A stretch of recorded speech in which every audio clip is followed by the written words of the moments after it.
네, 김진팔입니다.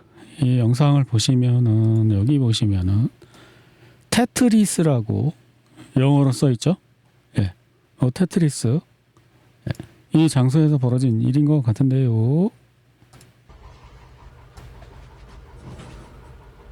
네, 건물 로비에서 어떤 남자가 있는데 갑자기 사람들이 막 둘러싸고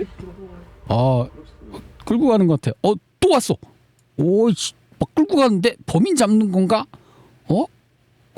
뭔가 범죄자를 잡고 가는 것 같은데? 네, 이 장소에서 벌어진 일인데요. 네, 이 장소인데요. 빈니차에서 자원봉사자가 납치되었습니다. 자원입대죠. 자원입대. 젤렌스키를 납치한 사람들은 점점 더 정보기관과 같은 수법을 사용하고 있습니다. 신속하고 조용하며 예상치 못한 방식으로 말이죠. 일부는 납치를 담당하고 다른 일부는 밴을 운전합니다. 자원입대. 이런 식으로 자원입대하는 모양입니다.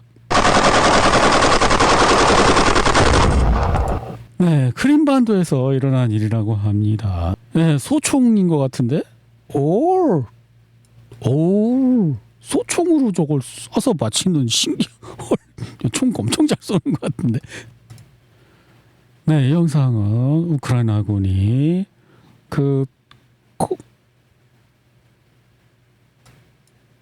콘스탄티노프카 근처에 우크라이나 군인이 알렉세이 보드르주코프카에서 벌어진 치열한 전투 상황을 전하며 집집마다 이동하며 3시간 동안 겨우 200m밖에 전진하지 못하는 고된 싸움을 벌였다고 보고했습니다. 해당 군에는 이미 FPV 드론 5대의 공격을 받았습니다. 오늘 그걸 안 봤네? 네. 여기 말하는 것입니다. 예. 여기요. 어디냐면 콘스탄티노프카 바로 위에 있는 여기 드루주코프카하고 그 사이에 있는 여기 말하는 것입니다. 근데 가만히 있어. 여기 최근 24시간 러시아군이 진출한 진한 빨간색 나왔고요. 자, 스미 지역으로 가면 최근 24시간 변화가 없고 볼찬스크 변화가 없고 그다음에 쿠피안스크 변화가 없고 리만 지역에 변화가 없고 그다음에 슬라비안스크 크라마토르스크 드루주코프카 변화가 없고 여기 콘스탄티노프카에 최근 24시간 러시아군 빨간 거 나오고 포크롭스크 변화가 없고 그다음에 드네프로페트롭스크 변화가 없고 굴리아이폴레 변화가 없고 자포리자 변화가 없습니다. 도네츠크주 크라마토르스크 드루주코프카 사이 고속도로를 따라 우크라이나 차량들이 대량으로 오버랩하거나 파괴된 모습이 목격되었습니다.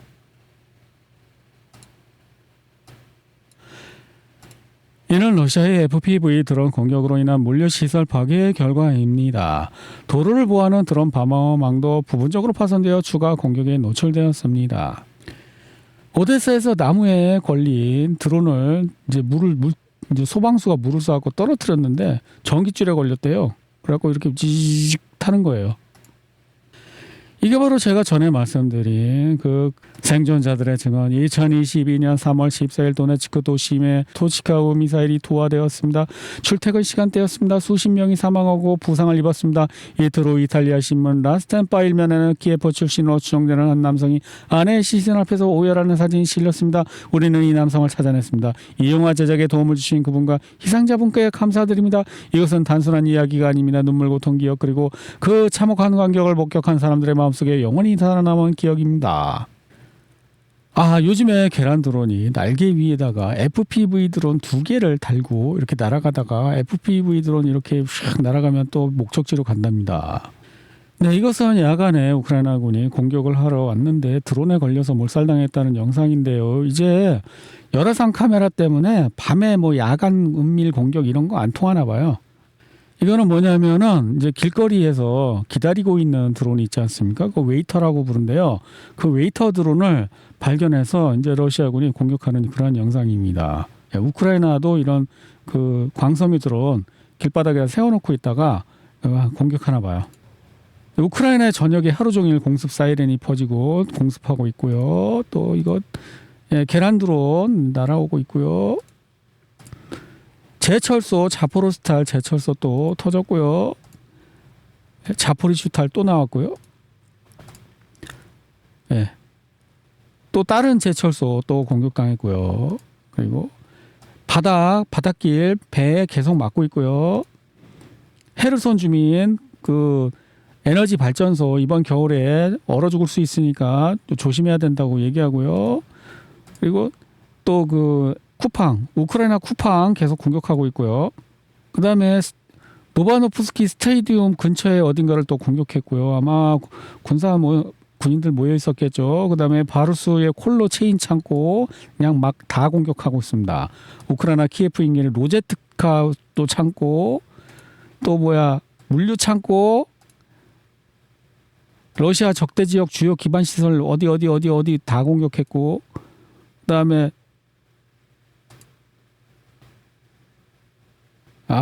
겁나 많다. 너무 많이. 신형 이스칸데르와 KN-30. 근데 KN-30은 북한 건데 아직 주지 않고 있대요. 뭐 좀 협상 중인가 봐요. 우크라이나 러시아 신형 이스칸데르 1000 미사일 사용, 우크라이나 통신사는 이렇게 했다고 합니다. 이미 사용했다고 합니다. 뉴욕타임즈 보도에 따르면 러시아군이 말라버린 카호프카 저수지를 이용해 자포로자 지역으로, 이거 1년도 넘은 얘기인데 이제서야 하고 있나? 이 사람들 쳤나? 뉴스가 아닌걸? 여기 얘기하는 거잖아. 우크라이나가 첫 해인가 둘째 해 여기 댐을 폭파했단 말이에요. 그래서 여기 있던 물이 싹 다 말라버렸어요. 그래갖고 러시아가 이쪽으로 이렇게 공격한다는 얘기예요. 그게 언제 나온 얘기인데 이제서야 그 얘기를 하고 있나. 리투아니아는 또 우크라이나에서 레오파드 고장난 거 가져다가 고쳐주고 있다고 합니다. 이거 정식으로 이거 합법적 공격 목표 된 거 아님? 라트비아는 폭발물 또 탄두 공장 건설을 할 것이고, 이거는 이제 우크라이나가 러시아의 어떤 비행장을 공격했다는 그러한 영상입니다. 우크라이나가 또 자포리자 원자력 발전소의 사용 후 핵연료 건식 저장 시설을 공격했다고 합니다. 여기 원자력 발전소 있거든요. 러시아가 점령한 거기를 또 사용 후 핵연료를 공격한대요. 우크라이나는. 그리고 또 우크라이나가 투합세항으로 향하던 터키 여객선을 드론 3대로 격추했고, 또 부상자 생겼고, 그다음에 우크라이나가 또 차량 폭탄 테러로 그 러시아 남자 군인을 죽였고, 차량 폭탄 테러 이거 이제 사진도 나오고요. 러시아 방공망은 우크라이나 드론 267대를 격추했고, 그다음에 또 우크라이나는 러시아의 그 물류센터 공격했고, 벨고로드 민간인 또 우크라이나군이 계속 공격해서 2명이 부상 입었고, 예, 러시아의 자하로바 그 외교부 대변인이죠. 우크라이나 영토 안팎에 위치한 모든 영국 군사시설과 장비는 영국 무기를 사용한 우크라이나 러시아 영토 공격에 대한 대응 공격의 합법적인 목표물이, 근데 영토 안팎이라고 했습니다. 우크라이나에 있는 건 뿐만 아니라 우크라이나 밖에 있는 것도 공격할 수 있다고 얘기하는 것입니다. 맨체스터 공항그룹이 운영하는 영국 세계 공항 사이버 공격으로 승객 870만 명의 개인정보 유출, 이것도 일종의 공격인가요?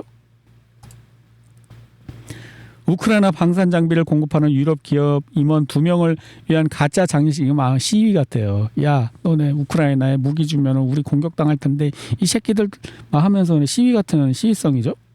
야, 영국 사람들이 댓글을 썼는데 이 사람이 뭐 유명한 사람인가 본데, 번역을 해보면 부친이 미사일로 영국을 공격한다면 브래드퍼드, 버밍엄 타워, 햄릿, 뉴햄에 있는 우리 군수공장을 공격하지 않기를 바랍니다. 근데 여기 왜 러시아에 우리 미사일 공장에 대한 정보를 제공합니까? 그러니까 이 사람이 우리라고? 야, 그게 왜 우리 거냐? 재벌들 부자들 거겠지. 우크라이나는 오데사 항구 막혔어도 우리가 600만 톤 중에 약 450만 톤을 다른 곳으로 우회해서 수출할 수 있다고 발표했답니다. 진짜인지 가짜인지는 모르겠는데. 제가 좋아하는 이 채널, 유튜브 채널이죠. 여기 채널 글렌 디센이라는 분인데요. 이분이 글렌 디센인데요. 그 마틴 암스트롱, 또 제가 좋아하는 마틴 암스트롱이 여기 또 나와갖고 얘기를 했습니다. 그래갖고 제가 그 요약을 했어요. 이게 그거거든요. 엄청 길죠. 엄청 길어갖고 이걸 다 할 수가 없어요. 근데 이분은 항상 그 어느 유튜브에 출연하시든지 똑같은 얘기를 해요. 그래서 이거를 다 이제 제가 요약을 해서 제가 텔레그램에 올릴 텐데 그중에 일부만 말씀드리면, 유럽 EU는 2029년쯤 붕괴할 것이래요. 유럽에서 떠난 돈이 두바이로 몰렸는데 왜 유럽에서 떠났냐면은 우크라이나 전쟁 때문에 편파적으로 스위스가 막 제재하고, 그러니까 야 우리도 제재당하는 거 아니야 하고 두바이로 몰렸는데, 또 이란 전쟁 때문에 또 두바이를 공격했어요. 그래서 돈이 미국으로 간다는 거예요. 미국이 아무리 뭐가 부실하네 그래도 전쟁을 피하고 싶은 그 돈의 심리 때문에 미국으로 간다는 것입니다. 한국은 트럼프를 믿지 못해서 전자권 환수하려고 한다고 합니다. 근데 이건 노무현 대통령 때부터 추구하던 건데 요즘에 갑자기 하는 거 아님? 여기 진짜 전쟁이 계속되는 이유를 말해줍니다. 나토는 월급과 일자리를 위해 적이 필요하고 그게 푸틴이다. 어느 정부 기관이든 똑같다. 자기 일자리, 자기 월급을 유지하기 위해서 적을 계속 만들어내야 되는 거예요. 유대인과 러시아인의 자산 몰수를 하려는 젤렌스키의 선거전 모습. 기독교인인 척, 유대인인 척 하지만 둘 다 아닙니다. 나치입니다. 이것은 종교전쟁입니다. 우크라이나, 중동 다 마찬가지입니다. 신이 결부되면 타협이 불가능하대. 유고슬라비아는 700년 전에 600명을 죽였다고 700년 후까지도 기억하고 원수지간이래. 중국, 대만, 북한, 남한 다 마찬가지래요. 여기 중요한 거, 로마가 카르타고를 정복하고 이제 큰 외부의 적이 없어지자 내부의 다툼이 생기기 시작했다는 것입니다. 근데 이유가 러시아를 적대하는 이유는 결속력, 내부 결속을 위해서. 젤렌스키 대통령은 아조프군 핵심 인물들이 돈바스 최후의 방어전을 이끌 것이라고 발표했습니다. 와, 진짜 최전선에 보내서 죽여버린. 불안하거든. 나를 위협하는 무장 세력이 있으면 불안하거든. 그러니까 어떻게 돼? 너네 애국자지? 최전선에 가서 죽어. 이 사람은 아조프 스탈에서 그 포로로 잡혔다가 터키로 갔다가 돌아온 사람이고요. 이 사람은 이 나치 그 부대의 민병대를 만든 사람이에요. 원조예요. 근데 이 두 사람을 뭐라고요? 최전방에 보낸데 어디? 도네츠크와 루간스크 지역. 거기가 어디냐면 요만큼이 도네츠크고 요만큼이 루간스크입니다. 그런데 이쪽으로 보낸다는 거예요. 한 명은 여기로 보내고 한 명은 여기로 보낸다는 거예요. 여기가 돈바스예요. 이 두 개를 합쳐서.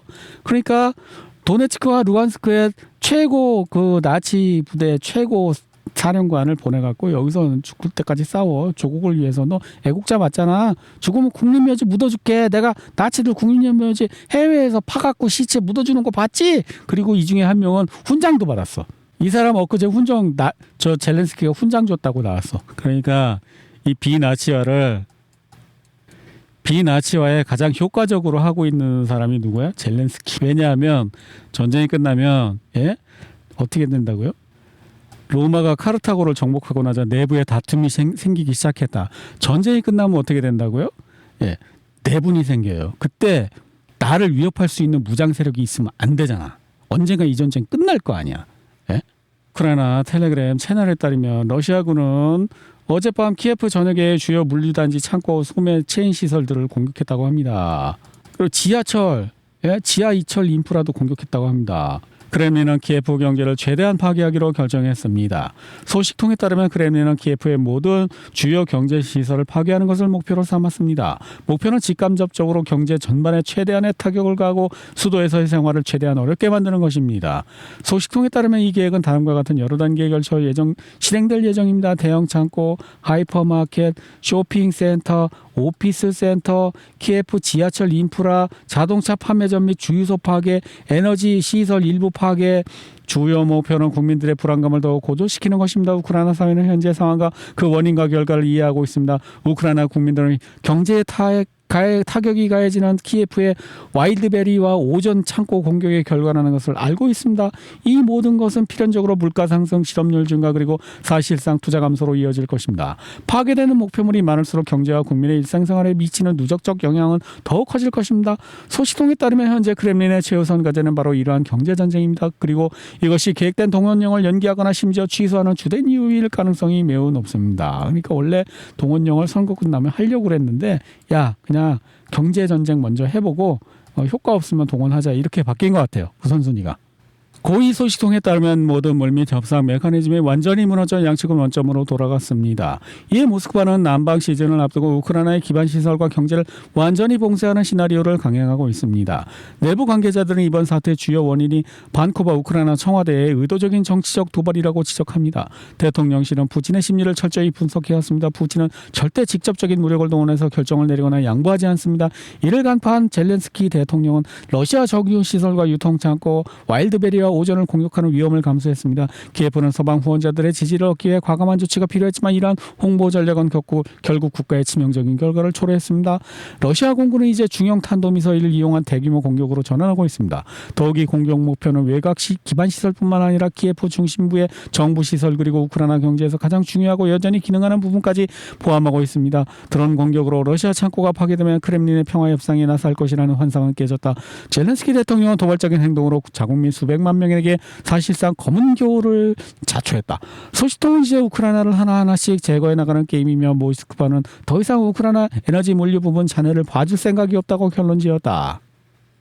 폴란드는 현재 러시아와의 국경에 전차를 배치하고 있습니다. 마리우시 플라슈치크 국방부 장관은 전차 64대를 포함해 총 180대의 군용기가 배치될 것이라고 발표했습니다. 러시아 국경 인근의 나토 장비가 집결하고 있다는 이유로 푸틴 대통령이 유엔이 아니라 이제 러시아 안전보장 이사회겠죠. 긴급 소집을 요청했다고 러시아 정보 소식통이 전했다. 그래서 이제 모스크바로 사람들 다 모아갖고 야 폴란드가 저렇게 하는데 이거 좀 의견 좀 말해봐. 국방장관은 한국산 K2 전차 28대가 이미 러시아 국경에 배치되었다고 밝혔다. 폴란드는 전차 64대를 포함해 최대 180대의 장비를 추가로 배치할 계획이다. 크렘린궁 소식통들은 아직 이번 사태를 직접적인 충돌을 위한 준비로 단정짓지 않았지만 중장비의 집결은 단순한 총참모부 보고로 그칠 수 없는 심각한 신호라고 보고 있다. 안전보장 이사회는 또한 칼리닌그라드에 대한 위험성, 나토군 증강 가능한 시나리오 그리고 해당 지역에서 러시아군의 대응 증강 필요성을 평가하고자 합니다. 그래서 걔네가 직접 쳐들어올 것 같지는 않은데 그래도 야 시나리오는 짜놔야지 그런 것입니다. 푸틴 대통령이 그 핵 엔진으로 날아가는 미사일 브레베스트니크라고요. 이게 도요새라는 거 같은데 브레베스트니크라는 건데 핵 엔진으로 그러니까 핵물질을 그 연료로 사용해서 날아가는 거래요. 근데 위험하대요. 예, 근데 그걸 또 시스템 다시 실험하고 있대요. 예, 그저께 그 CIA 그 대빵 저 모스크바에 막 보란 듯이 간 거 있지 않습니까? 그거에 대해서 계속 추측성 기사가 나오는데 내용이 계속 바뀐대요. 그래서 뭐 푸틴이 자기네 정보기관이 그 우크라이나 전황에 대해서 얘기해 주는 걸 믿을 수가 없어서 CIA 국장 불러갖고 진실을 알아봤다 막 이따오 소리 하고 있대요. 뉴욕타임즈의 CIA 국장 모스크바 방문 기사입니다. 기자들은 그가 크렘린을 설득해 협상에 나서기에 방문했다고 보도했습니다. 하지만 그는 강경파라서 말을 제대로 하지 못하고 횡설수설하기 시작했습니다. 그의 주장은 러시아의 경제 군사 상황이 악화되기 전까지는 러시아의 병사의 전장 수명은 35분에 불과하다. 우크라이나는 드론 운영의 달인이라는 식이었습니다. 마치 미국은 불멸인 것처럼 묘사하는가 하면 모스크바의 드론 조종사들은 거짓말조차 할 줄 모른다는. 그래서 어쩌라는 거야. CIA 국장이 방문한 이유는 워싱턴이 푸틴이 정보기관 출신이니 정보기관장의 말을 더 신뢰할까 봐 그랬다는 것입니다. 이제 조금 아까 얘기했던 그거 아니에요. 푸틴이 자기네 정보기관을 못 믿어서 미국 정보기관을 불렀다는 거잖아. 폴리티코는 뭐라 그러냐면 에스토니아, 라트비아, 리투아니아 공격하지 말라고 경고하려고. 러시아 정보 대외정보국장 나리시키는 모스크바에서 CIA 국장과 특수정보기관의 소관 사항에 대해 논의했다고 밝혔습니다. 그는 또한 여러 국가 정보기관 간의 회담은 일반적인 관행이라고 덧붙였습니다. 저는 거의 매주 전 세계 모든 대륙의 다양한 정보기관 특수부서 책임자들을 만납니다. 그런데 왜 이번에는 이렇게 요란뻑적지근하게 시위하듯이 왔냐고. 다 오는데 소리 소문 없이 왔다 가잖아. 일반적인 관행이 그런데 이번에는 왜 그 관행을 깼냐고. 유럽에서 미군이 병력을 감축한다고 하자 러시아가 쳐들어온다 그랬더니 이 트럼프는 아니야. 러시아는 거기 안 쳐들어가. 왜 쳐들어가겠어. 먹을 게 있어야지 새끼야. 자 여기 마틴 암스트롱에 의하면 4번 러시아가 유럽을 가지고 싶어할 이유는 없다. 경제적으로 도움이 안 되기 때문에. 돈이 안 되고 돈이 들어가 거기 먹으면 돈 될 게 아무것도 없는데 골치만 아프고. 트럼프 나토 공격 우려 일축. 서방 언론이 러시아 나토 회원국 공격 계획 보도는 현실과 무관하다. 이 핀란드인가 어디 그 교수가 박사가 얘기했다고 합니다. 그 정치 지도자들한테 와 우리하고 상관없이 러시아와 왜 전쟁을 시작했습니까? 혹시 당신들 약점 잡힌 거 있어요? 예, 금발머리 아가씨하고 야구하는 동영상이라도 찍혔어요? 이런 얘기죠. 아니면 그냥 멍청한 거예요? 이렇게 말했다고 합니다. 올해야말로 네네츠지 자치지구에서 502억 세제곱미터의 가스 매장량을 보유한 대규모 가스 응축전이 발견되었다고 러시아 천연자원부 장관이 밝혔습니다. 러시아는 농사도 잘 됐다더니 그 가스도 발견되고 그냥 계속 터지네. 유럽은 기후 갑자기 막 가물고 날 더워갖고 농사가 망쳤대요. 근데 러시아는 농사 비도 잘 오고 농사도 잘 됐대요. 근데 가스전도 발견됐어. 드디어 트럼프 대통령이 미국에 국가 비상사태를 선포했답니다. 변전소, 고전압 네트워크 발전소, 전력 전송 인프라, 발전기, 변압기, 태양광 배터리 시스템용 인버터, 계전기, 보호장비, 산업 제어 시스템 관련 소프트웨어, 펌웨어 및 디지털 서비스. 이거 위험하대. 그럼 해킹 당하나? 소프트웨어부터 시작하나? 이란 잠복조 언제 출동하는 겁니까? 좀 말씀 좀 해보세요. 말씀을 해보시라니까요. 이란 잠복조가 와갖고 캘리포니아 해안 목표물을 드론 공격으로 공격할 수 있다고 FBI가 경고했는데 이게 언제적 얘기야? 3월달 얘기야. 예? 3월달에 나온 얘기인데 언제 하는 겁니까? 이란 잠복조. 예? 3월 12일 둘 다 3월 12일 날 나왔네. 미국 이란 석유를 전리품으로 주장하기에 남북전쟁 시대 재판소 부활 추진, 미국이 이란 유조선을 합법적으로 납포하기 위해 전리품 재판소. 이거 해적 아니야? 뭘 전리품 재판소야? 해적이네. AP통신 이란 전쟁으로 유럽 내 미군 패트리어트 미사일 재고 심각한 위기 직면. 이란 국회의장 카타르 총리와 회담에서 지역 정세 안정 촉구. 카타르는 이제 이란이 더 세다는 걸 알았으니까 이란 쪽에 붙어야 되겠죠. 스콧 베센트 재무부 장관은 이란 국민들이 기본적인 생필품조차 감당하기 어려운 상황에서 부패한 정권은 막대한 금액을 해외에 낭비하고 있습니다. 정권은 수십억 달러를 테러리스트 대리 세력에게 보내주는 대신 그 돈을 자국민을 위해 써야 합니다. 야, 누가 할 말을 누가 하냐. 미국은 군사기지에 소형 원자로를 설치할 예정이다. 그래서 화석 연료에 접근할 수 없는 그러한 태평양에 많은 섬나라들, 외국 선박 이런 데 있는데 그런데 기지에는 저런 게 있어야 된답니다. 우리 집에도 원자로 하나 있으면 좋겠다. 그러면 돈 안 내고 평생 나 죽을 때까지만 돌아가면 되잖아. 앞으로 내가 한 30년 살까? 30년만 계속 에너지가 나오면 되는 거 아니야. 그럼 돈 안 내도 되잖아. 사람들에게 새로운 세금을 부과하면서도 만족시키는 방법. 1. 설탕세 발표. 모두가 분노. 코카콜라 제로 같은 무설탕 음료도 세금 부과 대상이라는 사실 유출. 모두가 격분. 무설탕 음료에 대한 설탕세 철회. 모두가 만족. 이것이 바로 사람들에게 새로운 세금을 부과하는 방법입니다. 2걸음 앞서 나갔다가 1걸음 뒤로 물러서는 거죠. 한국에서는 그걸 조삼모사라고 하는 것 같습니다.